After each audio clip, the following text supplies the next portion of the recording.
Welcome to The Social Lens, where we explore the fascinating psychology behind our everyday behaviors.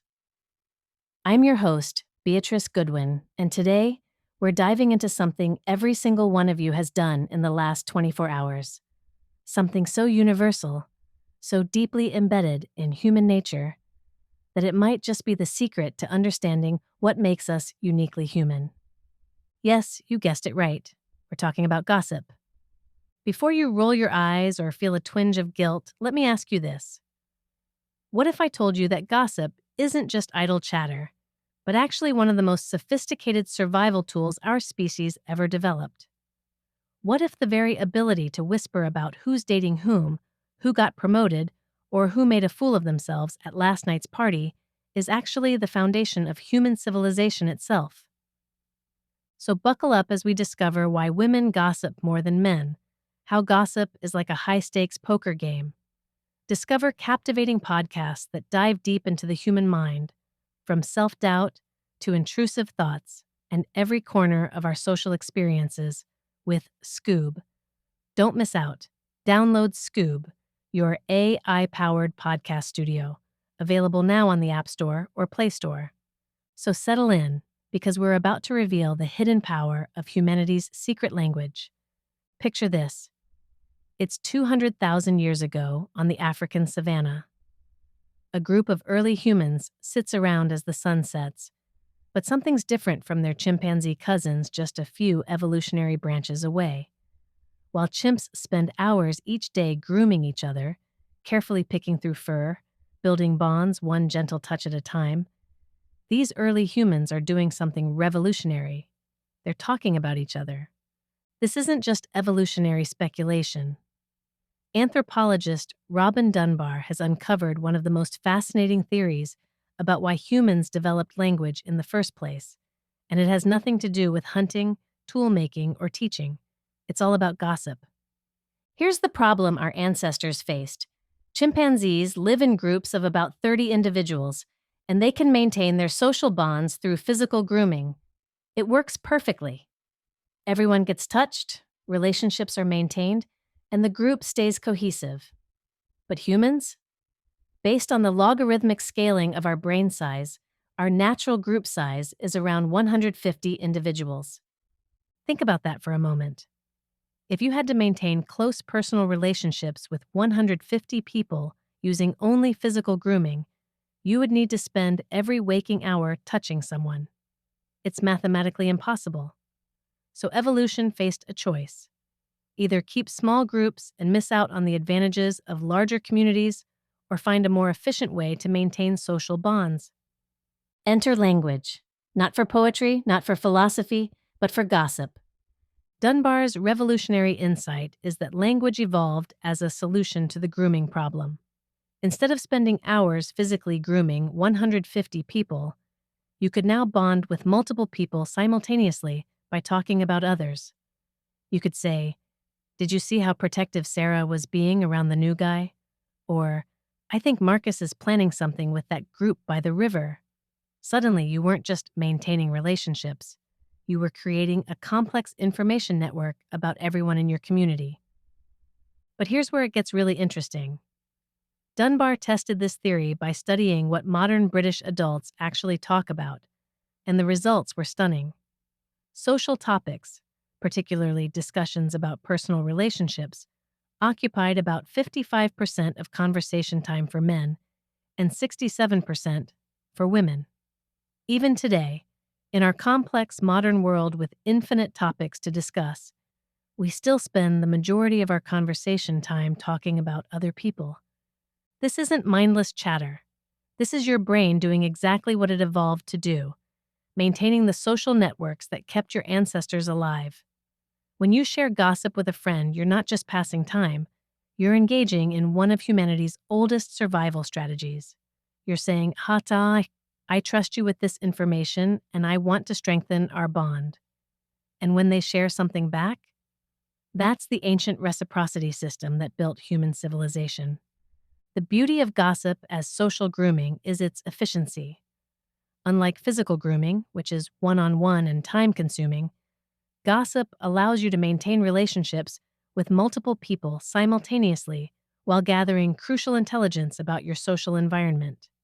It's the ultimate evolutionary hack, allowing humans to live in groups 5 times larger than any other primate while actually strengthening social bonds rather than weakening them.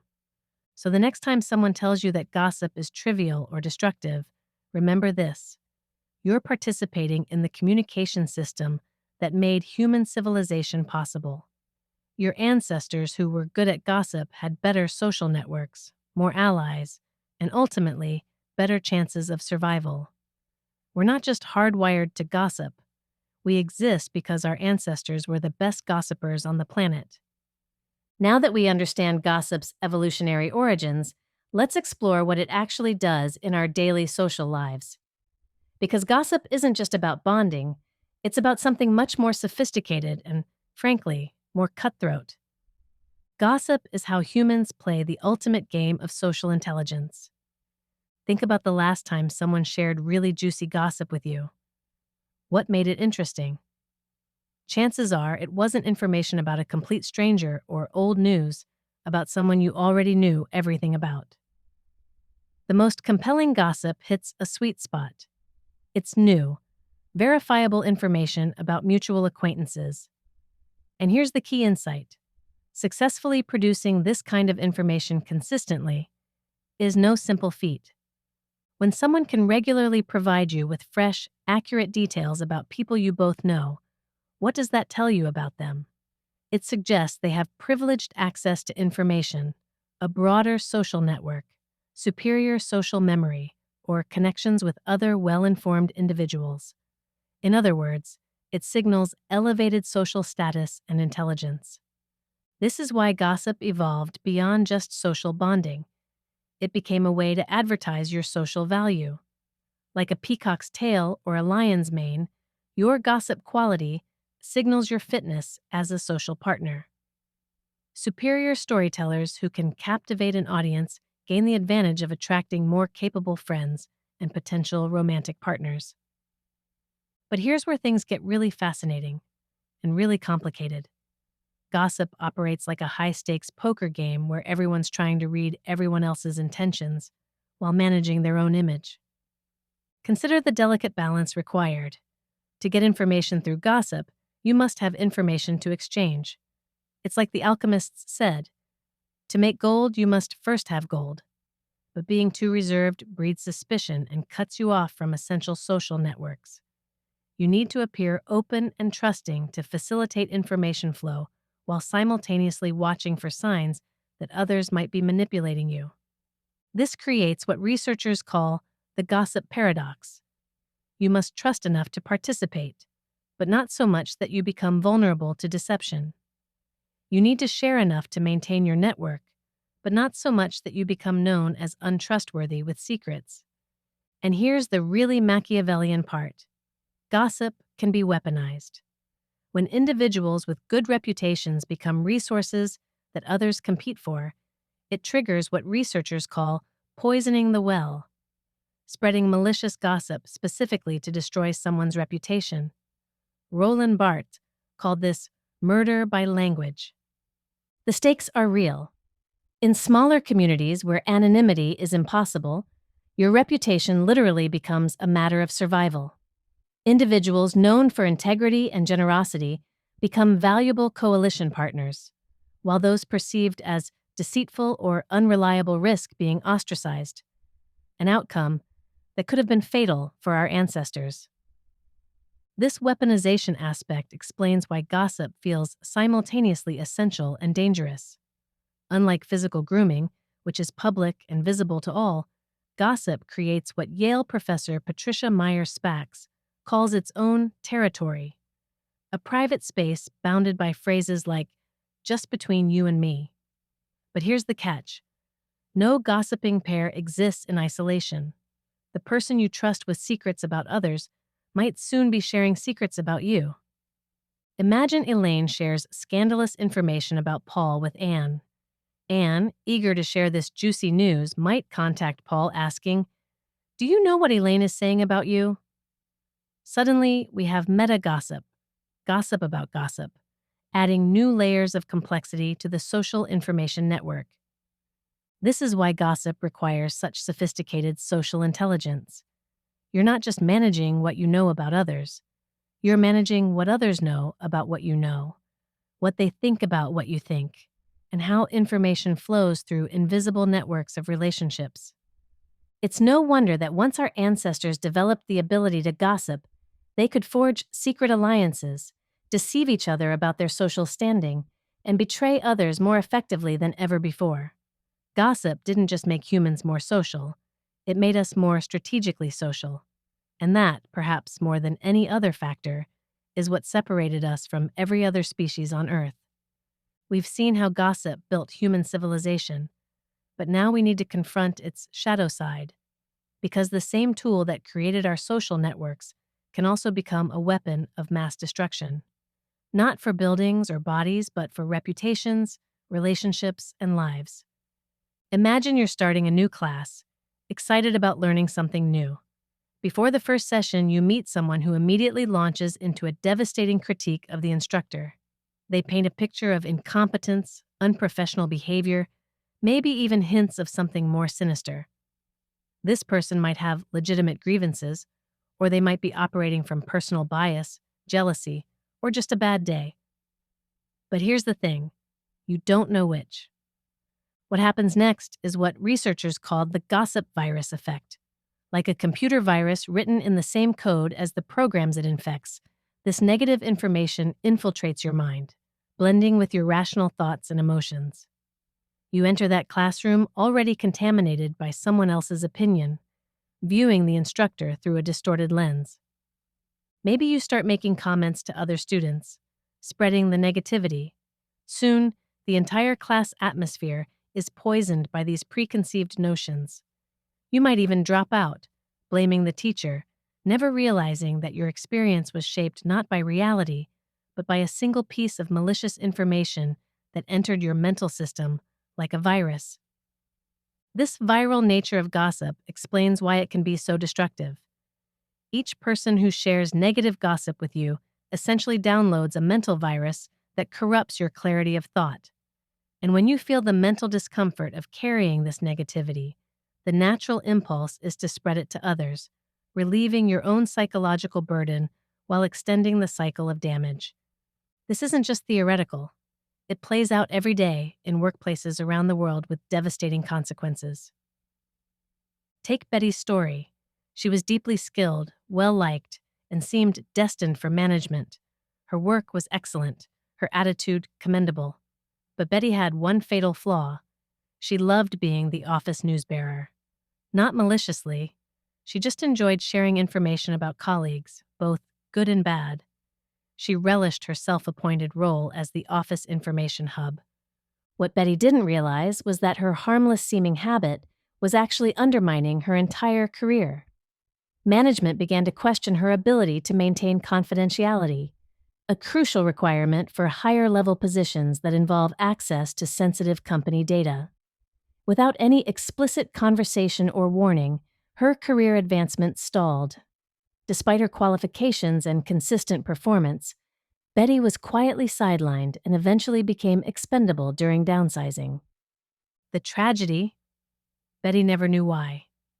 The company never confronted her about the gossip issue. Free speech protections make such conversations risky. She was simply held accountable for her reputation in ways that were never made explicit. This reveals one of gossip's most insidious aspects. It often operates in shadows, destroying careers and relationships through whispered conversations that the victim never hears. In Betty's case, her love of sharing information labeled her as untrustworthy for her confidential responsibilities, but no one ever told her this directly.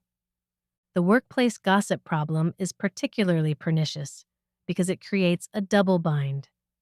Completely avoiding gossip can make you seem antisocial and cut you off from important informal networks.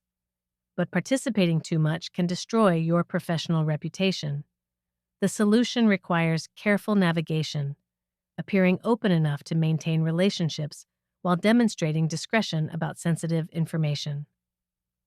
For those worried they might have developed a gossip reputation, experts recommend two immediate strategies. First, distance yourself from known office gossips. Even being a silent listener can be interpreted as complicity by management. Second, actively deflect gossip when it comes your way with responses like, I wouldn't want anyone saying something like that about me, or I think that person would prefer this to remain private. The fundamental issue is that gossip, unlike action, requires no commitment. It serves as what linguists call displaced reference, talk about people and situations removed from the immediate context. This makes it nearly impossible for recipients to verify information accurately, forcing them to either trust the gossiper completely or disregard the information entirely. This creates rich opportunities for deception and manipulation.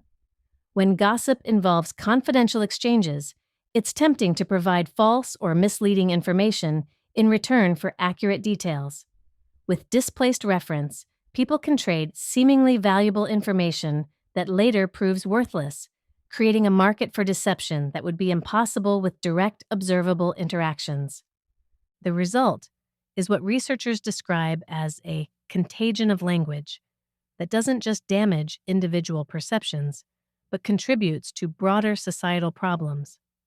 Fear and negativity spread through gossip networks, creating what some call the dream of the planet, a global mindset mired in suspicion, judgment, and emotional toxicity. This is exactly the kind of narrative Scoob was built to disrupt. As an AI-driven podcast studio, we share podcasts on how stories, conversations, and even casual talk can reinforce human relationships. Every episode is designed to peel back the layers of society and help listeners build a more conscious relationship with the words they use and hear. But here's the crucial point. Recognizing gossip's destructive potential isn't about eliminating it entirely. That would be like trying to eliminate human nature itself. Instead, it's about understanding how this powerful tool can be misused and developing the wisdom to navigate its complexities responsibly. Now, back to the twisted issue of gossip. Here's a mind-bending question. What if your consciousness itself, the very experience of being aware and thinking, evolved primarily to handle social information? What if the reason you're conscious right now listening to this podcast is because your ancestors needed to keep track of who was sleeping with whom? This isn't science fiction. It's cutting-edge psychology, and it reveals something profound about why gossip feels so irresistibly compelling. Horace Barlow from Cambridge University made a startling observation. Our consciousness primarily focuses on mental events related to social interactions. Think about it. You're not typically aware of the automatic processes involved when you see, walk, or even write. Your consciousness operates on what's essentially a military need-to-know basis. Barlow noted that we're aware of what we can communicate to others and typically unaware of what we can't articulate. This means your consciousness might literally exist to handle gossip. John Crook, a psychologist interested in Eastern philosophy, reinforced this idea by suggesting that when we direct attention to a thought, it enters consciousness specifically to make it available for verbal expression and sharing with others. In other words, you become conscious of information precisely when it becomes gossip-worthy. But why would evolution wire our brains this way? The answer lies in what researchers call the Red Queen hypothesis, named after the character in Alice in Wonderland who had to keep running just to stay in the same place. As humans became more intelligent, they weren't necessarily gaining advantages over their environment. Instead, they were primarily competing against other humans who were also becoming more intelligent. It was an arms race of social cognition, where being smart only helped if you were smarter than your equally evolved neighbors. Steven Pinker and Paul Bloom emphasized that interacting with equally intelligent individuals, especially those who might have malevolent intentions, places exceptionally high and continuously increasing demands on cognitive capabilities. You're not just trying to outsmart the environment, you're trying to outsmart other people who are trying to outsmart you. This evolutionary pressure likely expanded what psychologists call the theory of mind module, the mental system that allows you to understand that others have thoughts, feelings, and intentions different from your own. This module is what makes gossip possible, because you need to model not just what someone did, but why they did it, what they might do next, and how others might react. The evidence for this is everywhere in human behavior. Gossip is universal across all cultures.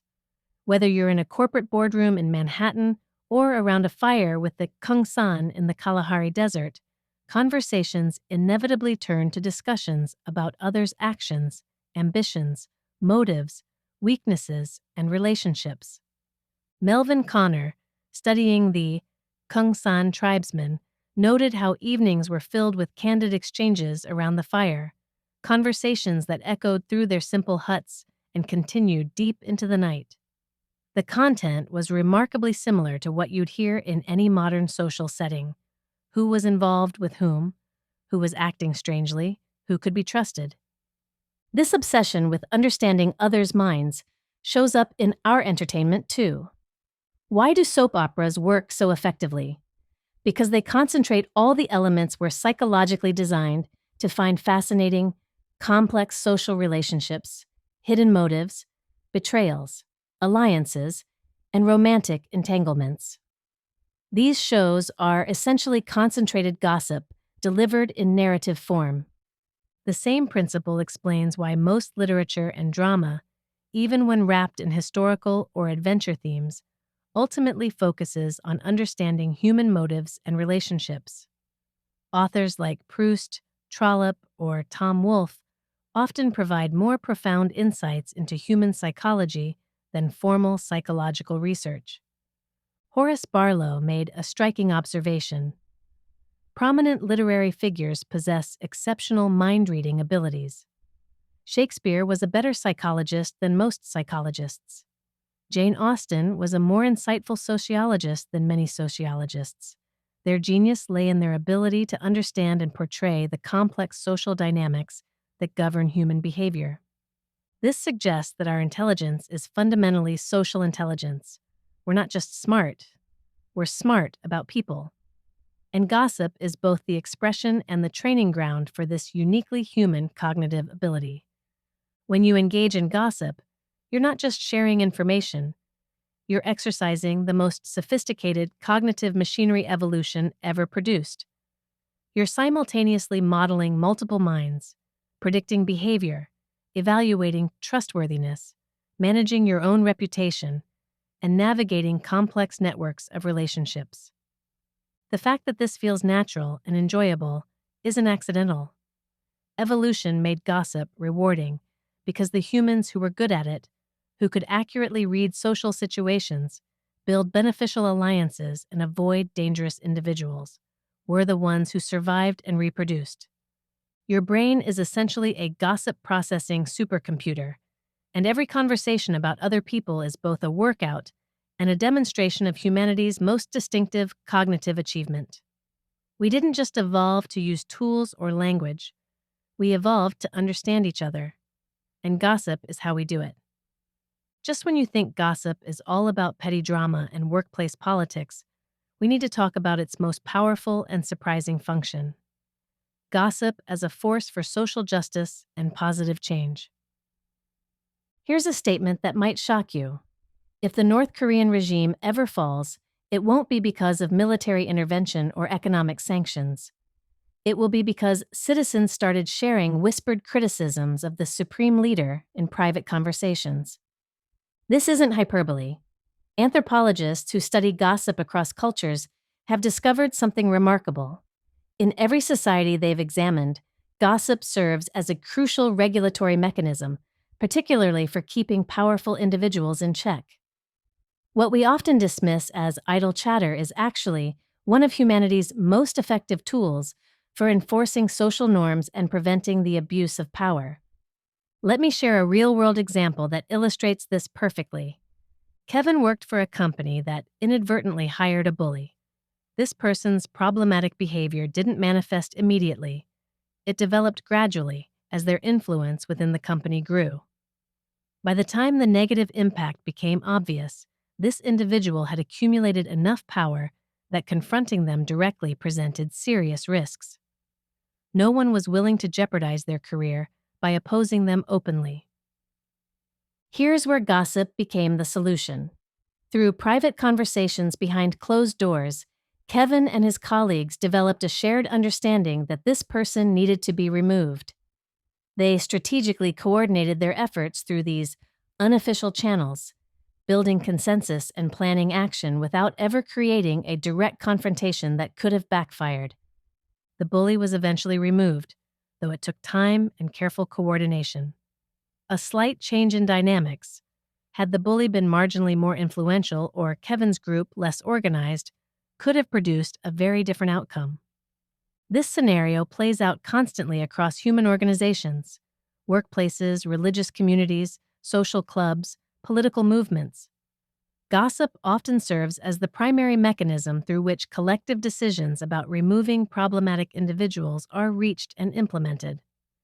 But gossip's regulatory power extends beyond just removal of bad actors. Even when it doesn't result in direct punishment, gossip can damage reputation, and the potential for reputational damage serves as a crucial deterrent against negative behavior. This is especially important when direct punishment is impractical or too risky. Think about it. Most people are unlikely to risk their safety to directly confront rule breakers, especially powerful ones. But when reputation is involved, the calculus changes. Someone who helps expose dishonest behavior might be praised for their leadership and moral courage. When you're choosing allies and partners, would you prefer someone who passively observes violations or someone who actively champions justice? This reputational aspect creates positive incentives for pro-social behavior. People aren't just afraid of being gossiped about negatively. They're motivated by the possibility of being gossiped about positively. Your reputation becomes social capital that opens doors, creates opportunities, and builds valuable relationships. The regulatory power of gossip explains why authoritarian regimes work so hard to prevent private conversations among citizens. They understand intuitively what anthropologists have documented scientifically. Gossip networks are where resistance begins. When people can privately share their frustrations, compare experiences, and realize they're not alone in their concerns, collective action becomes possible. In democratic societies, gossip serves a similar but more subtle function. It creates accountability for leaders and public figures in ways that formal oversight often cannot. Politicians know that their private behavior will become public knowledge, not through official channels but through the informal networks that track and share information about their actions. This doesn't mean all gossip is positive or justified. The same mechanism that can expose genuine wrongdoing can also be used maliciously to destroy innocent people. The key is understanding that gossip, like any powerful tool, can be used constructively or destructively, depending on the motivations and accuracy of those wielding it. What makes gossip particularly effective as a regulatory mechanism is its democratic nature. Unlike formal punishment systems that depend on official authority, gossip empowers ordinary individuals to hold others accountable through shared information and collective judgment. It's a bottom-up system of social control that operates alongside, and sometimes in opposition to, top-down authority structures. The implications are profound. In societies where formal justice systems are corrupt or ineffective, gossip networks often serve as alternative systems of accountability. In organizations where official channels for reporting misconduct are inadequate or dangerous, informal information sharing becomes the primary means of addressing problems. For those concerned about gossip's negative potential, the solution isn't to eliminate it. That would be like trying to eliminate human nature itself. Instead, the goal should be channeling gossip's power constructively, sharing accurate information, focusing on behavior rather than personal characteristics, and using the social feedback system to encourage positive change rather than simply tearing people down. When we understand gossip as humanity's distributed system for maintaining social order, we can appreciate its true significance. It's not just idle chatter. It's one of the fundamental mechanisms that makes human cooperation possible on a large scale. And in a world where power often operates in shadows, the whispered conversations of ordinary people might be our best defense against its abuse. As we reach the end of our journey through the world of gossip, you might be wondering, now what? How do you live with this knowledge? How do you navigate a world where gossip is simultaneously essential for social connection and potentially destructive to relationships and careers? The answer isn't to stop gossiping. That would be like trying to stop being human. Instead, it's about developing what we might call gossip wisdom, the ability to harness this ancient communication system's benefits while avoiding its pitfalls. First, let's acknowledge what we've learned. Gossip is not a character flaw or moral failing. It's a sophisticated social technology that helped build human civilization. Your impulse to share and seek information about others is the same impulse that allowed your ancestors to survive in complex social groups. There's no shame in this fundamental aspect of human nature. But like any powerful tool, gossip requires skill and wisdom to use effectively. The key is understanding that every piece of social information you share or receive carries consequences for yourself, for others, and for the broader social fabric of your community. When you're on the receiving end of gossip, remember the virus analogy. Each piece of negative information about others has the potential to corrupt your own thinking and relationships. Ask yourself, is this information accurate? Is it relevant to my life? Is the person sharing it trustworthy? Am I being manipulated or drawn into someone else's agenda? Develop what researchers call gossip immunity, the ability to receive social information without automatically absorbing its emotional charge or accepting its interpretation. You can acknowledge that someone has shared information with you without necessarily believing it or acting on it. When you're the one sharing information, consider your motivations honestly. Are you sharing because the information is genuinely relevant and helpful to the listener? Are you trying to strengthen a relationship through appropriate disclosure? Or are you trying to elevate yourself by diminishing others, seeking attention through drama, or manipulating outcomes for personal gain? The workplace requires particularly careful navigation. Remember Betty's story. Her love of sharing information destroyed her career advancement opportunities, even though she never intended harm. In professional settings, err on the side of discretion. When in doubt, don't share. Your reputation for trustworthiness with confidential information is one of your most valuable career assets. Develop deflection skills for unwanted gossip. Responses like, "I'd rather not speculate about that," or "I don't think we have enough information to judge," can redirect conversations while maintaining relationships. You can be friendly and social without becoming known as a source or destination for office gossip. For those in leadership positions, understand that you're always being observed and discussed. Your behavior in private moments will become public knowledge through informal networks. This isn't paranoia, it's reality. Use this knowledge to maintain consistency between your public and private persona. On the positive side, recognize gossip's legitimate functions and use them constructively. When someone shares concerning information about harmful behavior, consider whether action is needed to protect vulnerable individuals or address genuine problems. Gossip networks often identify issues that formal systems miss. Building positive reputation through gossip is possible too. When you consistently demonstrate integrity, reliability, and kindness, people will talk about these qualities. Good news travels through gossip networks just as effectively as bad news, sometimes more effectively because people enjoy sharing positive stories about others. The meta lesson here is developing social intelligence, the ability to understand and navigate the complex information networks that surround all human interactions. This means being aware of how information flows through your social environment, who the key nodes in these networks are, and how your own behavior and communications affect your position within these systems. Remember that gossip exists in every human community because it serves essential functions. The goal isn't to eliminate it, but to participate thoughtfully and constructively. This means sharing information that helps others make good decisions, building relationships through appropriate disclosure, and using social feedback mechanisms to encourage positive behavior in your community. Finally, maintain perspective about gossip's limitations.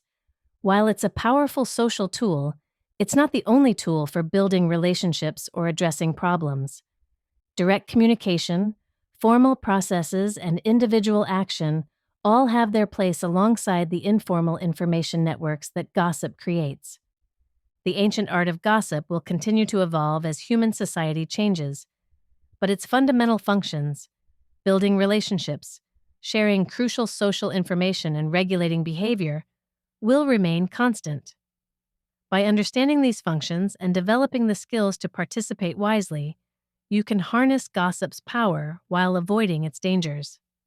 Your ancestors survived and thrived, partly because they mastered the delicate art of social information sharing. That same capacity for social intelligence lies within you, waiting to be developed and applied with wisdom and skill. The question isn't whether you'll participate in humanity's secret language. The question is how skillfully you'll speak it. We've traveled from the African savanna, where our ancestors first began talking about each other, through the complex social dynamics of modern life, to the surprising ways that whispered conversations can topple tyrants and build communities.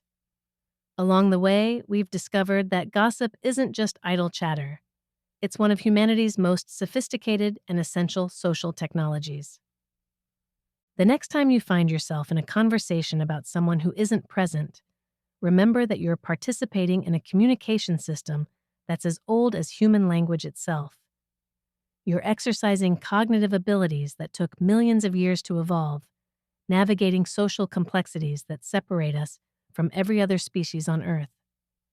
Whether that conversation strengthens relationships and communities or spreads negativity and harm depends on the wisdom and intention you bring to it.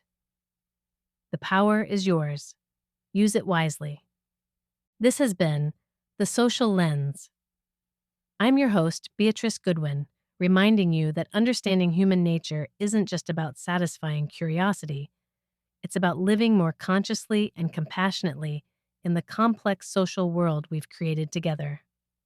And don't forget to download Scoob, your pocket-sized AI podcast companion, exploring everything under the sun.